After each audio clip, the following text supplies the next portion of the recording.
Hello everyone and welcome to the channel. I'm back to break down the 7-game MLB DFS slate on DraftKings and FanDuel.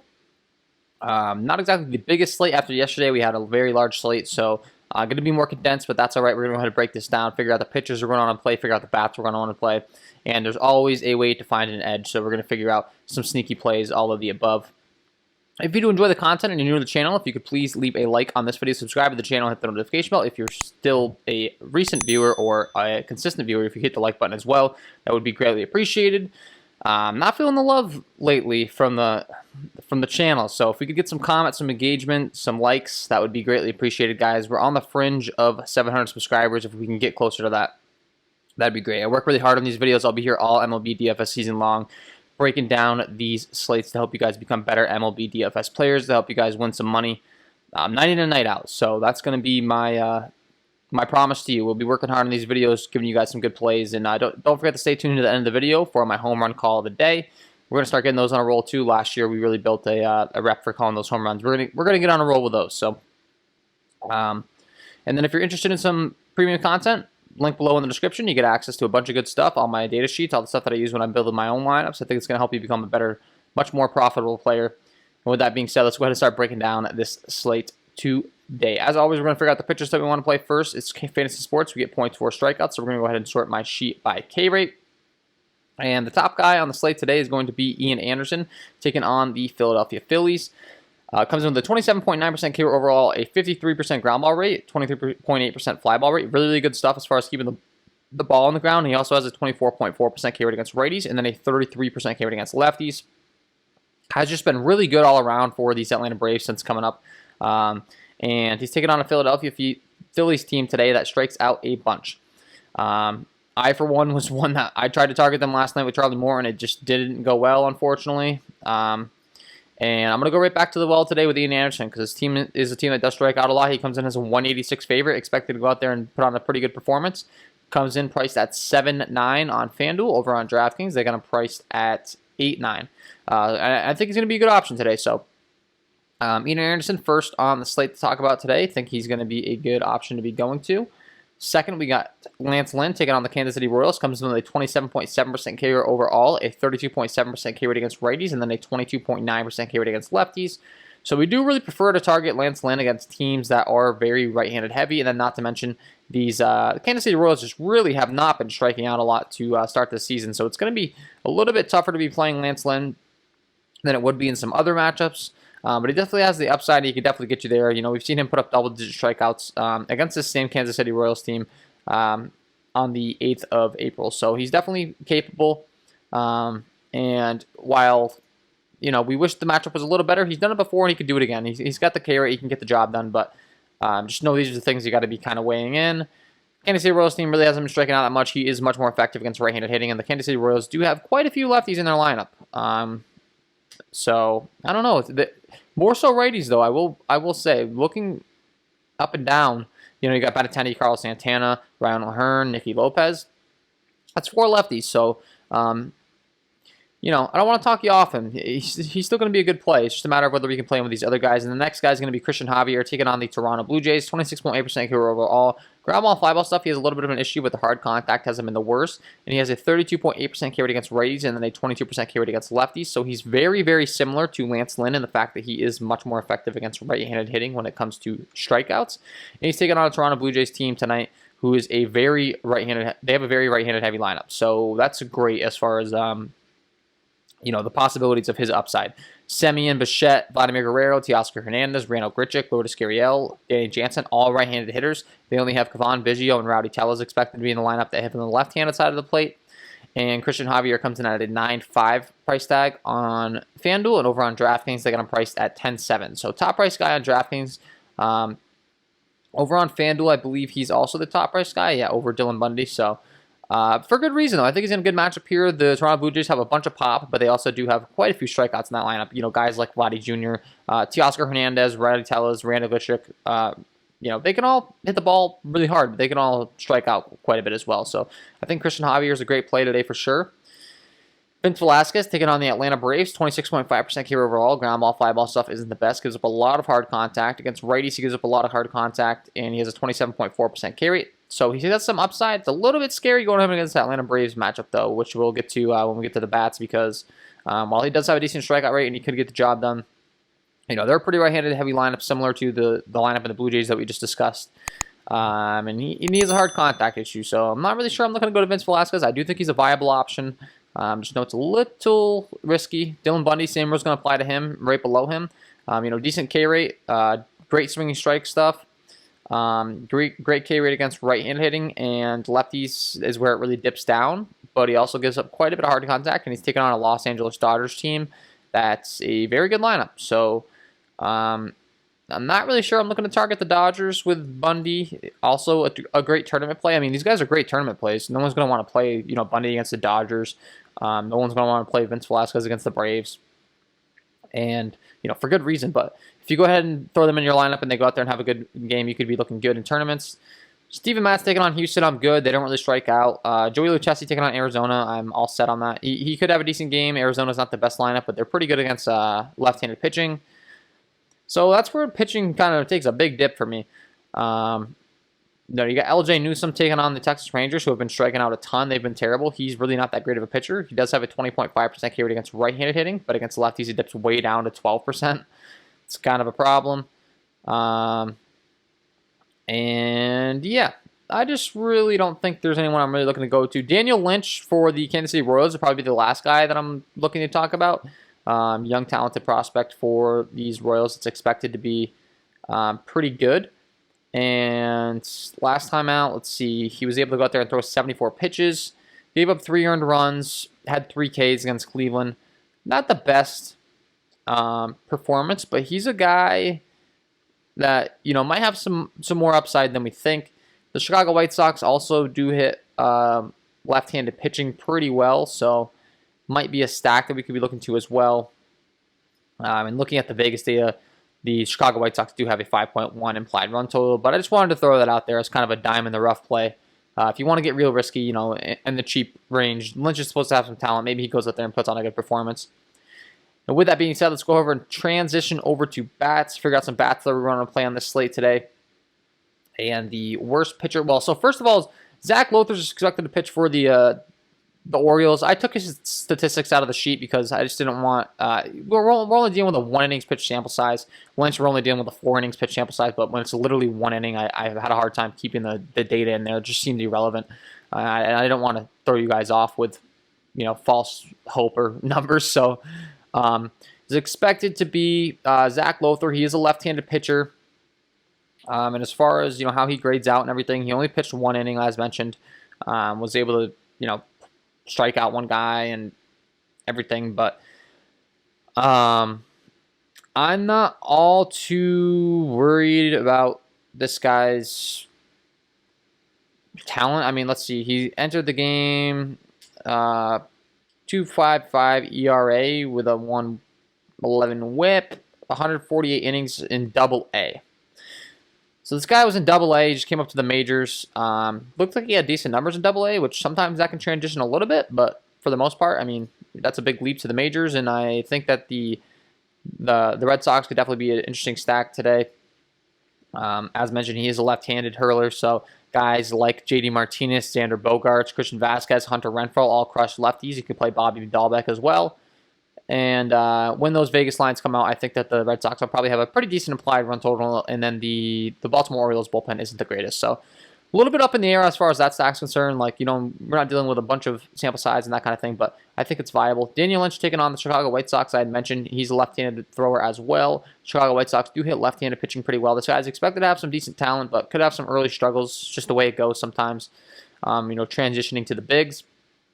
And when looking at the implied run total, the White Sox do have a 5.1 implied run total, and they have guys like Tim Anderson, Jose Abreu, Yerman Mercedes, Andrew Vaughn, Yasmani Grandal, Larry Garcia. Like, every single guy that I just named hits left-handed pitching well.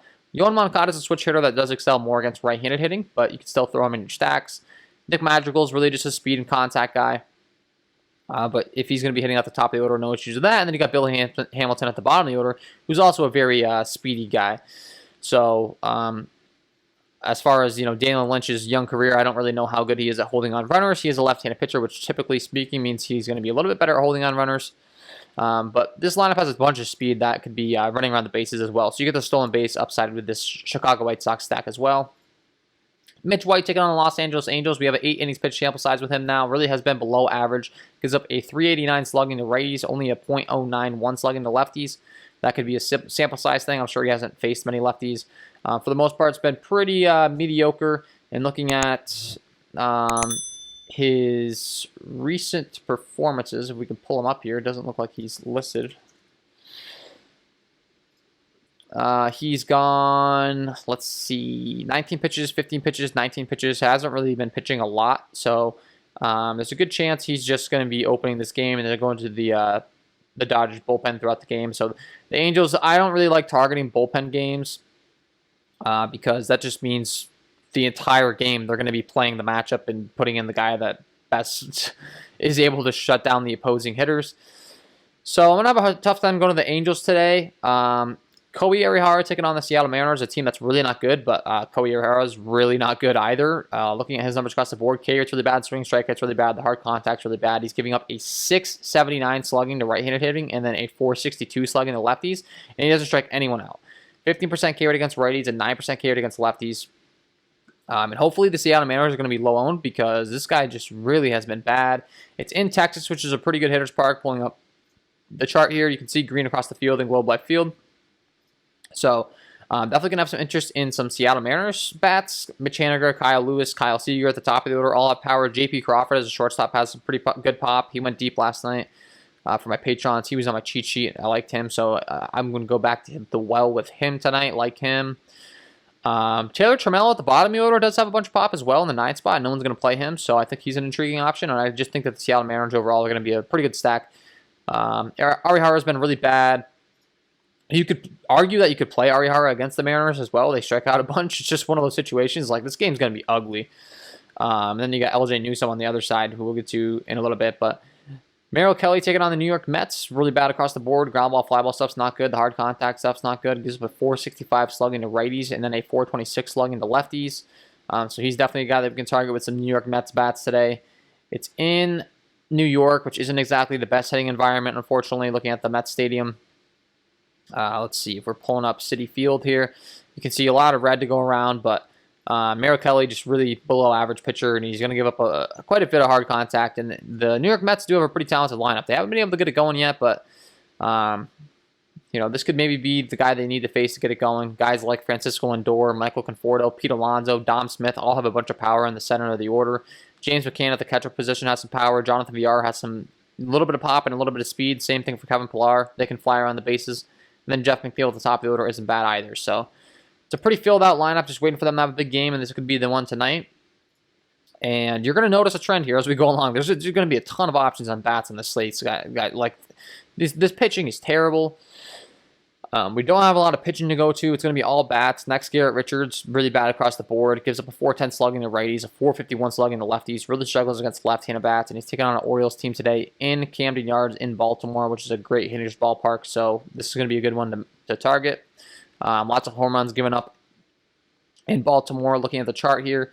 And I think that the Orioles are going to be another viable stack. I mean, unfortunately, there's so many options to go to on this slate, but it's just so true. Cedric Mullins, Austin Hayes, Trey Mancini, Maikel Franco, G.J. Stewart, all up and down this order. I have no issues with targeting Garrett Richards. Joey Lucchesi against the Arizona Diamondbacks. They've been really, really good off left-handed pitching. Joey Lucchesi's been really bad. He gives up a 448 slugging to righties. He's been good against left-handed hitting because he's a lefty himself, but the Diamondbacks have some guys that could give him some trouble. Tim LaCastro, Carson Kelly, really been good against lefties. Eduardo Escobar has been raking lefties really good all year long. Pavin Smith hits from the left-handed side of the plate, and he's been really good against lefties. Nick Ahmed, the shortstop, has always been good against lefties. So another viable stack you could be looking to. Steven Matz taking on Houston. 495 slugging and giving up to righties. Really bad against righties and not the best against lefties either. And the Houston Astros have a bunch of guys that are right-handed hitters that rake off lefties. Guys like Jose Altuve, Alex Bregman, Carlos Correa, Ulysses Gurriel, Asmani Diaz. All those guys hit left-handed pitching well. You got Miles Straw and Marty Maldonado at the bottom of the order. Not quite as talented of bats, but if you need some solid relief to fill out your stacks, you could throw them in as well. And in a matchup against Steven Matz, I think they could go yard off him anytime. LJ Newsome taking on the Texas Rangers, really not good, especially against lefties. He gives up a 795 slugging with a 497 WOBA. And the Texas Rangers have some left-handed bats that can really rake. So as far as power is concerned, Willie Calhoun, Nate Lowe, Joey Gallo, David Dahl. And then, like as mentioned, LJ Newsome's not that great against righties either. So I think that they're a viable stack for sure. And definitely going to have some interest in that left-handed power today.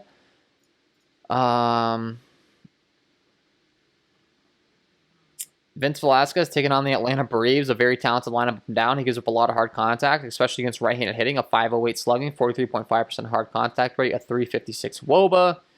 Once again, we got another really good stack here. The Atlanta Braves, a talented lineup up and down. Ronald Acuna, Marcell Ozuna, Ozzie Albies, Austin Riley, William Contreras, Dansby Swanson, Christian Patch. Gonna have some interest in that right-handed power for sure. And then that's when things start to finally get a little bit less interesting. Like, I'm not looking to target Ian Anderson with Philadelphia bats. I'm not looking to target Lance Lynn. I'm not looking to target Christian Javier. The last guy I would mention is Dylan Bundy taking on these Los Angeles Dodgers. He does give up a 420 slugging to right-handed hitting, a 428 slugging to lefties. Really much more effective against righties as far as the K rate's concerned. Against lefties, he really doesn't strike anyone out. So the lefties on the Dodgers are going to be pretty appealing plays. Most notably Max Muncy, Corey Seager, really going to like them. And then I have no issues with Mookie Betts, Justin Turner either, Will Smith. They all crush right-handed pitching. They're not going to be as interesting just because I said Dylan Bundy's struggles against lefties. Matthew Beaty at the bottom of the order and Gavin Lux at the bottom of the order round out your stacks. And yeah, guys, there's just so many options for bats on this slate. You're going to have to narrow down, hopefully the salary format with, the limited amount of pitching that we have, and the bats will kind of answer, what you can fit in and who you're really liking positionality-wise, and you can build out your lineups that way. On the bright side, you're going to know who you're going to for pitching pretty easily here as far as the top options are concerned, and then you can fill out your lineup with the rest as far as the bats are concerned. So that would be my advice. Start with the pitcher, fill in your lineup with the bats based upon positional eligibility and all these different teams, and I always promote stacking, so try to stack up 4, 5 guys from one team, 3 to 4 guys from the other team. And yeah, you're going to feel good about your bats, I think, no matter who you go with on this slate. And with that being said, let's go ahead and start giving you guys my home run call of the day before I let you guys go. Let's get into it.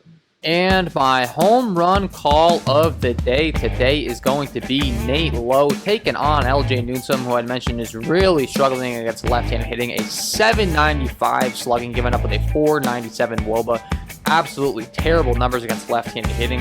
And when looking at Nate Lowe and his power numbers, you've got to really like this spot here. On average, Newsome's going to throw about a 92 to 93 mile-an-hour fastball. Nate Lowe features a 600 ISO with a 530 WOBA against that pitch.